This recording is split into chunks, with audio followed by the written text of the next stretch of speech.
Okay, this time it's my turn to explain the impacts of motivation on second language acquisition. It's been the trend among researchers to conduct studies in order to examine the relationship between motivation and L2 acquisition. Even in his most recent article, Zoltan Dorney, the leading expert in motivation on second language acquisition, explained that he actually had his PhD in the Department of Psychology instead of Applied Linguistics, as it was possible to put language acquisition closer to the discipline of psychology. So let's try to examine this further.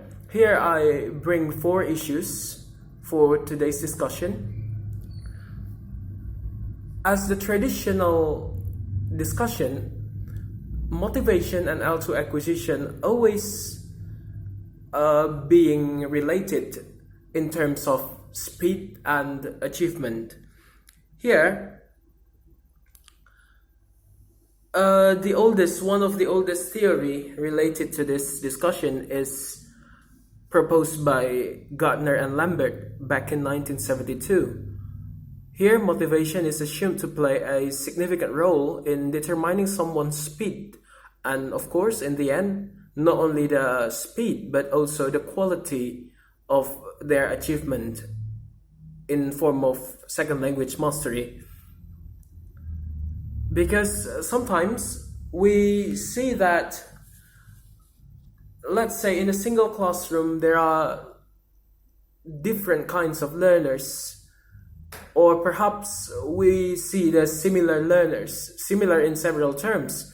For example, age level, cultural background, and linguistic proficiency the first time they enter the course. But in the end, or maybe during the process of learning in the classroom or outside the classroom, we see that some people can acquire language really easily, effortlessly, while some others, despite the years of training or years of immersion in a society in which English is spoken as a primary language, they still struggle even to deal with the language in daily life context, to buy things. They still struggle to say the amount of money, or maybe they still have rather ungrammatical language production in their sentences. In my own experience, I've found a friend who lived in Australia for about 20 years, and she's now very fluent in spoken language. Yet when we ask her to write something, let's say we have a chat through WhatsApp or Facebook, she still makes that kind of typo and ungrammatical sentences in written language. So here, motivation deals with speed and final achievement. In my own case, I was quite motivated the first time I started undergoing my language course, but some of my friends were not, and therefore I was always the best student and always the quickest to understand things, and whenever the opportunity arose, I made sure that I was the one to grab it, while some of my friends didn't. And okay, continue. Here, the second point, motivation also affect the continuity of someone's learning. This discussion is quite new. It does not available in SLA book by Rod Ellis or maybe Vivian Cook, but I took this from Coffee 2016, in which she found that students from private schools were more engaged to English,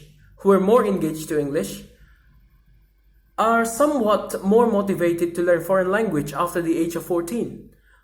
So we can infer, it is safe to assume that the presence of motivation here serves the purpose of maintaining the continuity of their learning. Of course, less motivated learners might feel threatened or anxious in a language classroom, or maybe to deal with the native speakers in daily life context. But a more motivated person is more likely to continue learning in whatever the situation is. Either it is instructed or natural, because they like the language. They like to use it. In other words, it is the integrative motivation, if I have to select that term. Then, the third, it might still be an assumption because, again, there is no expert proposing this theory, but I found a study conducted by Smith in 1983 in which he examined a Japanese artist which he called as Wes. Okay, Wes was not a motivated learner. He did not like to learn new language, learn English in this case, in instructed context. But he was more engaged and more benefited in social learning. And in the end, what he mastered first was actually the pragmatic aspects of the second language instead of the grammatical aspects, which of course demands cognitive works. But this one,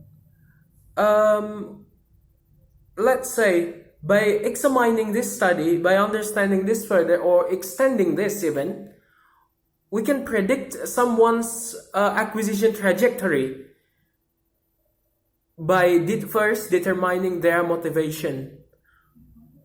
Let's say someone with extrinsic motivation who is test-oriented might be more willing to learn in instructed context and therefore might master grammar first before the pragmatic competence. So linguistic competence first, then followed by strategy competence.